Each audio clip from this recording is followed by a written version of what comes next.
The gauge flickered. Red. Not a steady, warning red, but a frantic, stuttering pulse that precisely mirrored the arrhythmia building in Eitan Shamir's own chest. Suspended in the black, freezing water of Cherbourg Harbor, he watched the needle on his wrist-mounted console dance erratically over the danger line. The partial pressure of oxygen, the PPO2, in his modified Draeger LARV closed-circuit rebreather was critically low, while the nitrogen level was spiking. The automated solenoid valve, a tiny, precision-engineered component designed to inject a life-sustaining sip of O2 into the breathing loop every few seconds, had failed closed. It was a brand-new, experimental sensor Rena had installed, promising greater efficiency. Now, it was killing him. He was, in effect, slowly breathing himself to death on a recycled, inert gas mix. His vision was starting to tunnel, the edges turning a fuzzy, sparkling gray, a classic symptom of hypoxia. Simultaneously, he could feel the first icy tendrils of nitrogen narcosis creeping into the higher functions of his brain. The elevated partial pressure of nitrogen was having a narcotic effect, a deadly euphoria that whispered that everything was fine, that the cold was pleasant, that the mission was proceeding smoothly when, in fact, he was seconds from losing consciousness. Below him, attached to the bilge keel of the missile boat by 3 powerful neodymium iron boron magnets, was a Type 14 Limpet mine. The timer, a solid-state electronic device impervious to temperature fluctuations and shielded against electromagnetic pulse, was already active. 59 minutes and 12 seconds until detonation. He still had to perform the final, critical step, arming the secondary trigger. It was a pressure-sensitive hydrostatic switch, a fail-safe Rena had designed that would only complete the firing circuit when the mine was submerged at a depth greater than 2 meters. It was a simple quarter turn of a recessed neural dial. A gross motor skill he'd performed 1,000 times in the training tanks at Atlet Naval Base. But his fingers, numb with cold inside the thin 3mm neoprene gloves, felt like clumsy, useless sausages. He fumbled. The dial, designed with tight tolerances to prevent accidental activation, wouldn't turn. The ship's hull groaned, a deep, resonant complaint of stressed metal that vibrated through the water and into his bones. Above, on the deck of the Komar-class fast attack craft, a lone guard walked his patrol. The soft, rhythmic scuff of his leather boots on the steel deck was a metronome counting down to his discovery. Eitan's partner, Avi, was a shadow 50 feet away, a barely perceptible disturbance in the water, working on the second boat in the 5-boat flotilla moored at the Quai de France. They had no direct electronic communication. Radio waves don't travel through water. Their only link was a thin, neutrally buoyant nylon rope. Their communication protocol was brutally simple. A single sharp tug meant status OK, continuing mission. 2 tugs meant problem, require immediate assistance. 3 tugs meant abort, mission compromised, exfiltrate now. Eitan's standing orders, drilled into him by Dedi Yair himself, were unequivocal. At the first sign of critical life support equipment failure, 3 tugs. Abort. Live to fight another day. But the timer was running. Aborting now meant leaving a live, 60-minute bomb magnetically clamped to a French-built, Algerian-flagged, Egyptian-crewed warship in a neutral harbor. A bomb that would inevitably be found during the next hull inspection. A bomb whose non-metallic composite casing, unique H6-shaped charge, and sophisticated dual-trigger mechanism would lead forensic explosive experts directly to its unique, untraceable design. And from there, to the people who built it. To Rena. To Unit 81. to Mossad headquarters on King Saul Avenue in Tel Aviv. He was trapped in a tactical paradox. 3 tugs, and he saves himself, but compromises the entire intelligence apparatus behind the operation. Or he stays, fixes the immediate problem of his own survival, and arms the mine. He glanced at the gauge again. The red light had stopped flickering. It was steady now. A solid, malevolent eye staring at him from the deep, confirming the complete failure of the primary oxygen sensor. He estimated he had 90 seconds of useful consciousness left before the hypoxia and narcosis would render him incapable of complex thought. He ignored the guide rope dangling near his hand. He had to bypass the rebreather's automated mixer. He reached across his chest for the emergency oxygen purge valve, a small, knurled knob designed for exactly this contingency. Flooding the breathing loop with pure O2 was a desperate, last-resort gamble. It would violently purge the nitrogen-rich gas, but it carried its own lethal risk: hyperoxia. At this depth, breathing pure oxygen would raise the PPO2 to a level that would attack his central nervous system. The result would be oxygen toxicity, leading to violent, uncontrollable convulsions, followed by immediate drowning. It was trading a quiet, euphoric death for a violent, spasmodic one. But one gave him a few more minutes of lucidity. His fingers, clumsy but desperate, found the knob. He took a final, nitrogen-laced breath from the loop, held it, and twisted the valve counterclockwise. Phase 1, the order. The order came not in a crisp, formal document, but in a cloud of thick, pungent cigar smoke in the Prime Minister's heavily guarded office on Kaplan Street. David "Dedi" Yair, deputy head of Mossad's Special Operations Division, Metzada, stood at parade rest as the old man, Levi Eshkol, stared out at the burgeoning Tel Aviv skyline. "My Dedi," the Prime Minister said, his voice a gravelly rumble, not turning from the window. Unit 8200 has decrypted the latest traffic between Cairo and Moscow's GRU station chief in Paris. The signal was designated Acacia 5. They are sending 5 more Komar-class boats.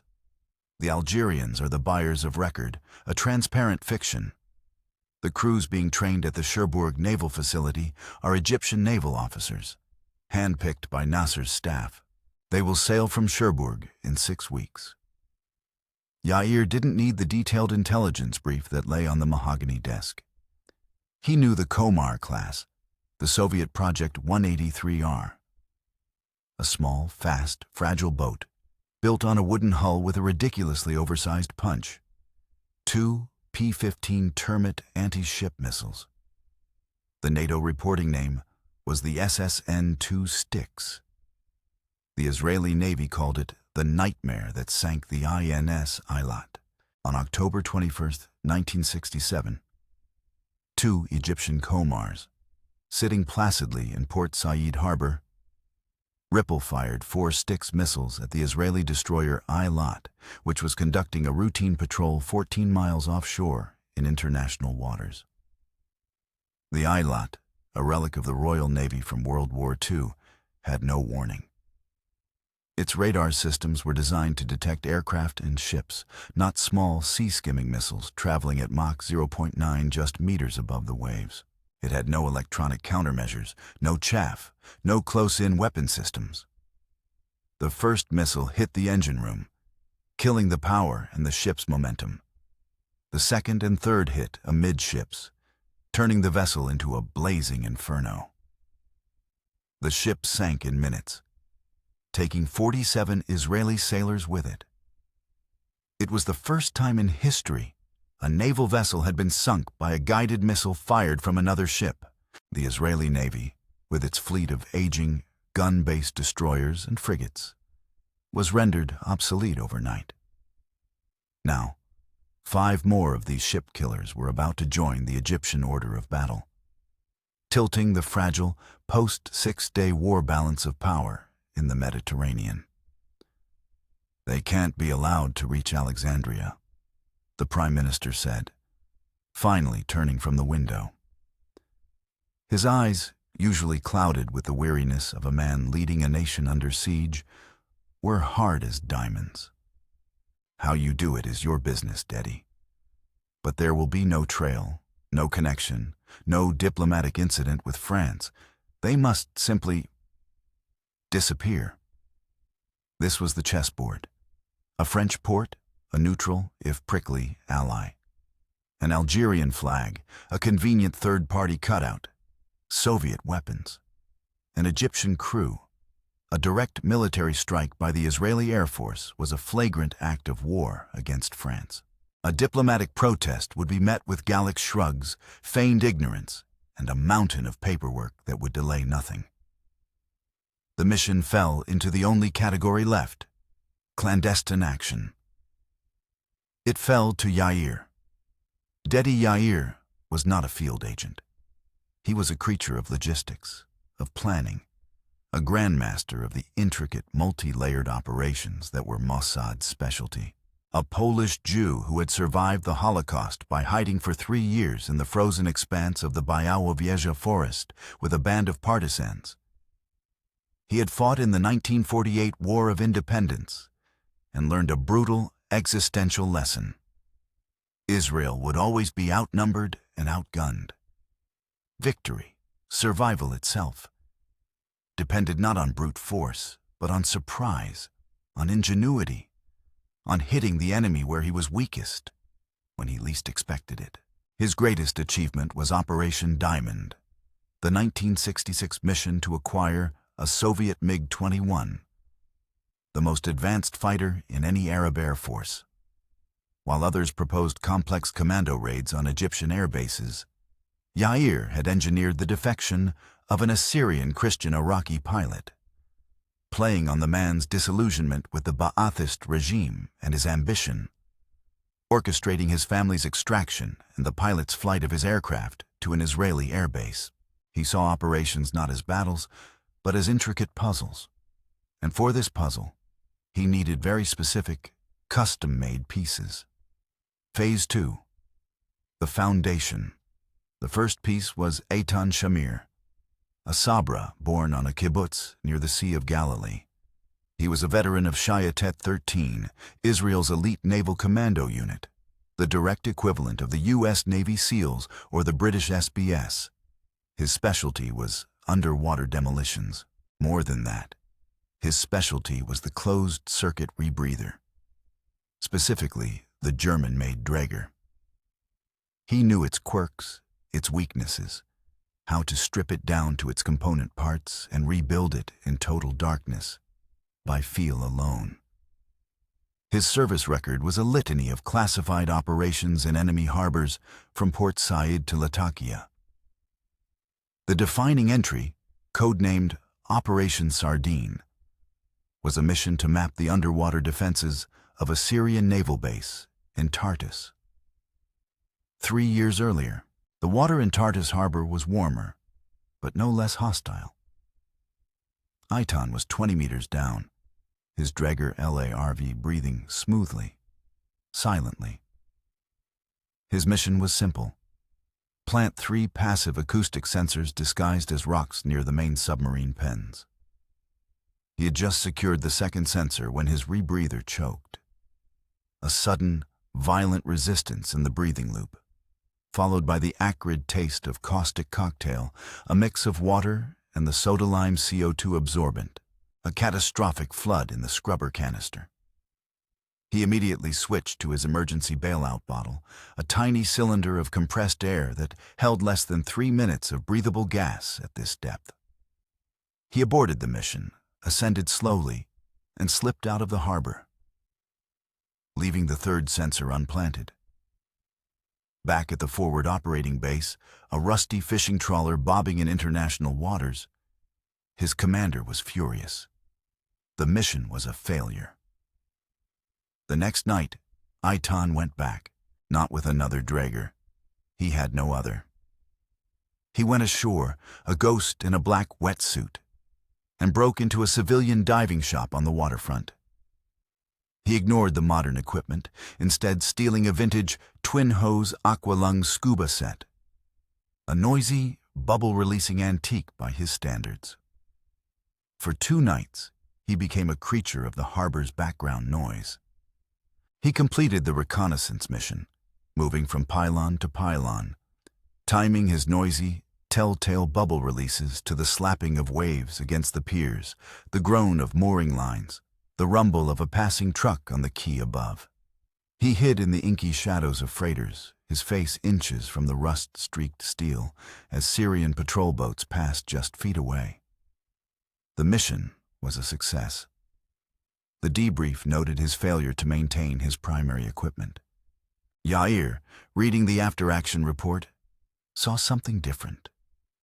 He saw a man defined by an almost inhuman calm under pressure, an obsessive focus on the objective that bordered on pathology.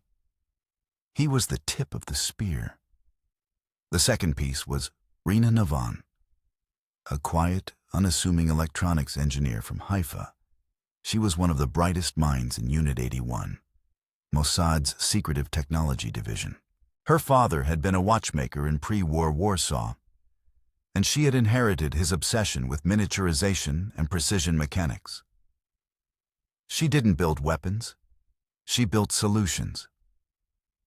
Her crowning achievement was a tiny microphone and burst transmitter, no bigger than a sugar cube, that had been secretly installed in the base of a lamp in the office of a high-ranking Egyptian official in Cairo. The intelligence it produced gave the IDF a complete, real-time picture of Nasser's military planning in the days leading up to the Six-Day War. For this mission, Yair didn't want off-the-shelf ordnance. He wanted something special, something untraceable. He tasked Rina with creating a Limpet mine that was undetectable, reliable, and tailored for a very specific type of structural destruction. She would be the one to design the tools. The final essential piece was not Israeli. He was a code name in a file. Le Pélican, the Pelican, a mid-level administrator in the Cherbourg Port Authority, a French national passed over for promotion for the 3rd time, drowning in gambling debts from a fondness for the horse tracks at Deauville. He had a wife with expensive tastes and a deep-seated resentment of the government bureaucrats he blamed for his stagnant career. Mossad's Paris station, known as Melody, had cultivated him for 2 years, a slow, patient process of casual meetings, friendly loans from a sympathetic businessman, and eventually, plain white envelopes of cash. He had no ideology. His motivation was pure, unadulterated greed. He was their eyes and ears inside the harbor, the man who could provide ship manifests, guard schedules, tide tables, and, most critically, as-built blueprints of the port's security systems. The genesis of the mission, codenamed Operation Sundowner, was born from a previous, embarrassing failure. Yair's first instinct had been to stop the boats before they were even completed. Mossad had dispatched a 2-man Kidon team, Mossad's assassination unit, to track the lead Soviet engineer, a man named Colonel Dmitry Volkov, who was overseeing the integration of the Styx missile systems. The plan was a simple car bomb, a traffic accident, on a quiet country road outside Cherbourg. The team planted a sophisticated device with 2 kilograms of Semtex and a radio frequency detonator on Volkov's Citroën. But as the engineer drove into range and the Kidon operator pressed the button, nothing happened. A freak atmospheric event, a pocket of intense solar flare activity, had interfered with a specific radio frequency. The detonator failed. The engineer drove away unharmed. An investigation by the French Internal Security Service, the Direction Générale de la Sécurité Extérieure, DGSE, uncovered fragments of the device. They found no suspects, but the attempt put them and every other security service in France on high alert. The on-land option was now too risky. The failure forced Yair's hand. He couldn't stop the boats from being built. He couldn't stop them from being launched. He had to stop them from sailing. The mission brief he gave to his team in a secure room in Tel Aviv was simple and brutal. You will be a ghost team. You will enter France as tourists, on forged passports from 3 different friendly nations. You will establish a forward operating base. You will receive your equipment via a separate diplomatic pouch, bypassing customs entirely. Rena will be your technical officer on site. Eitan, you and a 3-man swim team will conduct the operation. You will attach 1 mine to the hull of each of the 5 boats. The timers will be synchronized to the second. You will exfiltrate before the detonation. The primary objective is the destruction of the targets. The secondary objective, of equal importance, is absolute, ironclad deniability. No evidence, no trail. If you are captured, you are on your own. The State of Israel will deny your existence. Any questions? There were none. The puzzle was set. The pieces were chosen. The clock had started ticking 6 weeks earlier. Now, in the dark, polluted water of Cherbourg Harbor, one of those pieces was starting to break. Phase 3, the core. The plan began not with a bang, but with a whisper. Eitan Shamir, holding a Canadian passport identifying him as a marine biologist named Paul Dubois, landed at Charles de Gaulle Airport. He cleared customs with a polite nod, his French flawless, rented a nondescript Peugeot 404, and drove northwest towards the Normandy coast. He didn't go to Cherbourg.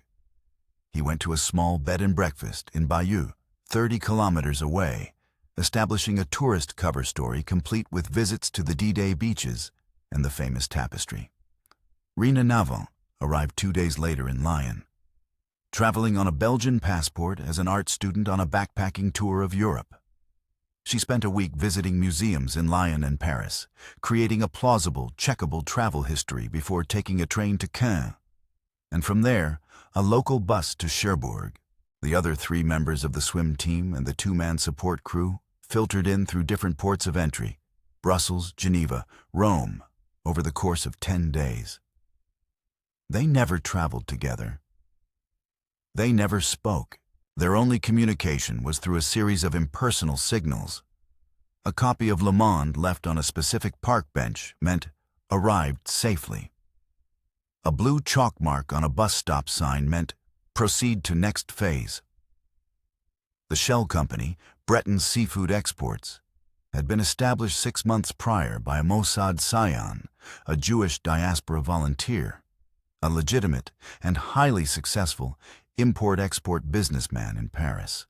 The company leased a small, dilapidated warehouse at the far end of the commercial port, its back doors opening directly onto a grimy, unused slipway. The support team, posing as fishermen, arrived first. They swept the building for bugs, finding 2 old, inactive listening devices left over from a previous French customs investigation into smuggling. They replaced the warehouse's standard locks with their own high-security models and set up a small, soundproofed workshop in the basement. The equipment arrived in a sealed diplomatic crate, delivered to the Israeli embassy in Paris, and then driven to Cherbourg in the dead of night, in an embassy Citroën DS with diplomatic plates. Inside, nestled in custom-milled foam cutouts, was Rena's handiwork. The 5 Type 14 Limpet mines were matte black, with a slightly curved shape to fit the specific hull contour of a Komar-class boat. They were surprisingly light, the casing made from a dense, non-metallic composite polymer that would give no return on a standard magnetometer or active sonar search. Rena explained the design to Eitan in the cold, damp basement, the air smelling of salt and decay. The charge is 15 kilograms of composition H6, she said, tapping the inert casing. It's a shaped charge. The liner is a precisely machined copper cone, designed to create a focused jet of molten metal, the Monroe effect, like a giant cutting torch. We don't want a big, loud explosion that will damage the pier and draw attention. We want a surgical cut. It won't just punch a hole, it will slice through the keel and the main structural supports below the engine room. The ship will break its own back under its own weight. It will flood and sink quietly at its mooring. The trigger mechanism was her masterpiece. It's dual mode, she explained, pointing to the dial Eitan would later struggle with. The primary is a digital timer, accurate to 1/10 of a second. But it won't arm the detonator until this hydrostatic pressure sensor, she indicated a small metallic nub, registers a depth of at least 2 meters. If a guard finds it and pulls it off the hull, it's inert. If they try to disarm it on the dock, nothing happens. It's only a bomb when it's in the water, and only after the timer runs down. The Draeger LR-5 rebreathers were also heavily modified. Rena had replaced the standard oxygen sensors with more sensitive, experimental models she'd acquired from a German firm through a cutout. They were supposed to be more accurate, providing a more precise gas mix for longer, deeper dives. She had also tweaked the soda-lime canisters, adjusting the chemical mix for longer duration in cold water. It was this new, untested sensor that was now failing on Eitan, giving a false low oxygen reading and preventing the solenoid from firing. A state-of-the-art upgrade had become a fatal flaw. The first phase of the operation was reconnaissance. For 3 consecutive nights, Eitan and Avai slipped into the water from their warehouse slipway. They didn't go near the targets. Their mission was to become part of the harbor's ecosystem, to understand its rhythms. They mapped the currents, which were stronger and more complex than predicted in the intel from the Pelican. They timed the rotations of the 2 gendarmerie patrol boats, noting that one of them, Boat Alpha, had a searchlight with a burned-out bulb on its port side, creating a mobile 40-degree blind spot they could exploit. They used a handheld, passive sonar device, another of Rena's creations, to map the seabed. On the 3rd night, it revealed the first major, unforeseen setback. A thin, taut line stretching across the mouth of the inner harbor, about a meter below the surface. A steel anti-swimmer net. It was new. It wasn't in the Pelican's blueprints. The team gathered in the warehouse basement, the air thick with tension. Cutting the net was not an option. It was likely rigged with pressure sensors or magnetic triggers that would set off an alarm in the port command center. Going over it meant surfacing, exposing them to the watchtowers. Going under it was impossible. It was anchored to the seabed with concrete blocks. The mission was in jeopardy before it had even begun. For 2 days, they analyzed the problem. Yair, monitoring from a communications outpost in Tel Aviv, advised them to stand down and await new orders. But Eitan had an idea. He had spent hours studying the original blueprints of the harbor dating back to the 1950s. He pointed to a faint dotted line on the map. "Here," he said, his finger tracing a path from an industrial zone on the edge of the city. An old sewage outflow pipe. It was decommissioned in 1964 when they built the new treatment plant. But the pipe itself is still there. It empties into the harbor here inside the perimeter of the net.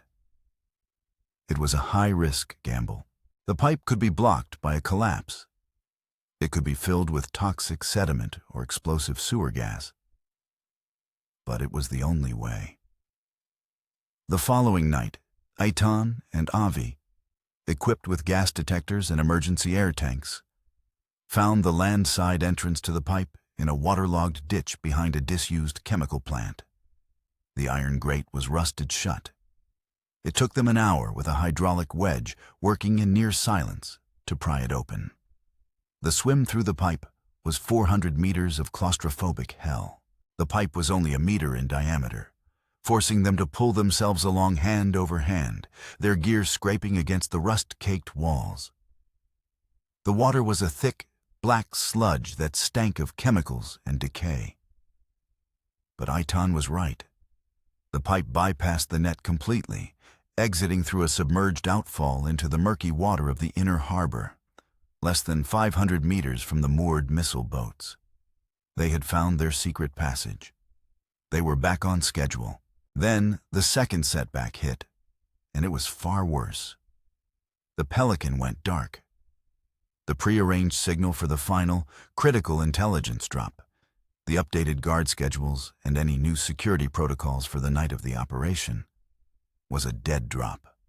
A pack of Gauloise's cigarettes, containing a microfilm in a hidden compartment, was to be left in the water tank of a specific toilet in a dockside cafe frequented by port workers. Eitan's support man, posing as a truck driver, went to retrieve it. The toilet tank was empty. The backup signal, a copy of the L'Equipe newspaper folded in a specific way in the window of a tobacconist, was also absent. The Pelican had missed the drop. He had missed the backup. He was gone. Panic, cold and professional, set in. Had he been arrested? Was he being watched by the DGSE? Or had he taken their final payment and simply run? Worst of all, had he been turned? Was this an elaborate trap? The team was now operating blind. Their information on patrol times and guard routines was now 72 hours old. In the world of intelligence, it was ancient history. In the warehouse, the team debated. Avi, the more cautious of the two swimmers, argued for an immediate abort. We have no idea what's waiting for us. They could have doubled the patrols. They could have divers in the water. This is how teams get rolled up, Deddy. We are going in blind. Eitan was silent for a long time, staring at the map. Then he spoke, his voice low and steady. We proceed.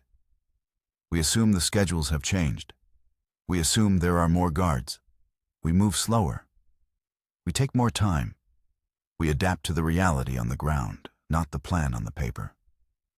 The decision was relayed to Dedi Yair in Tel Aviv. The transmission was a simple coded burst. Pelican has flown, awaiting instructions. Yair sat in his soundproof office for nearly an hour, staring at the map of Cherbourg Harbor on his wall. He weighed the risks. The cost of failure was immense. Not just the capture of his team, but a potential war with Egypt if the new boats became operational and were used against Israel. The cost of inaction was the same. He made his decision. The reply came back. Sundowner is green. Godspeed. What Yair did not tell his team was that he had received a separate, highly classified intercept from Mossad's station in Paris less than 12 hours earlier. The DGSE was not investigating the Pelican. They were investigating a suspected KGB cell operating in the Cherbourg shipyards, attempting to steal French sonar technology. The DGSE, embarrassed by the earlier failed car bomb attempt against the Soviet engineer Volkov, and now dealing with a potential KGB penetration, had quietly and massively increased their surveillance across the entire port. Unscheduled patrols, plainclothes officers on the docks, random security checks. The operational environment had just become exponentially more hostile. The Pelican hadn't been turned or arrested. He had likely panicked in the face of the heightened security and fled. Yair made a cold, calculated decision. He told the team to proceed, but he withheld the new intelligence. He believed that giving them the full picture would paralyze them with indecision. He trusted Eitan's legendary ability to improvise more than he trusted a plan that relied on perfect, but now absent, intelligence. He was sending his men into a minefield, and he hadn't told them where the mines were. The final escalation came on the night of the operation itself, just hours before they were scheduled to enter the water. A message arrived from Paris Station, a frantic, high-priority burst. A ghost from a past operation had surfaced. The Iraqi MiG-21 pilot from Operation Diamond, Munir Redfa, now living under a new identity in Western Europe, had been contacted by Iraqi intelligence agents. They hadn't found him, but they were getting close, trying to leverage his remaining family in Iraq to force him to reveal Mossad methods and personnel. Redfa was panicking.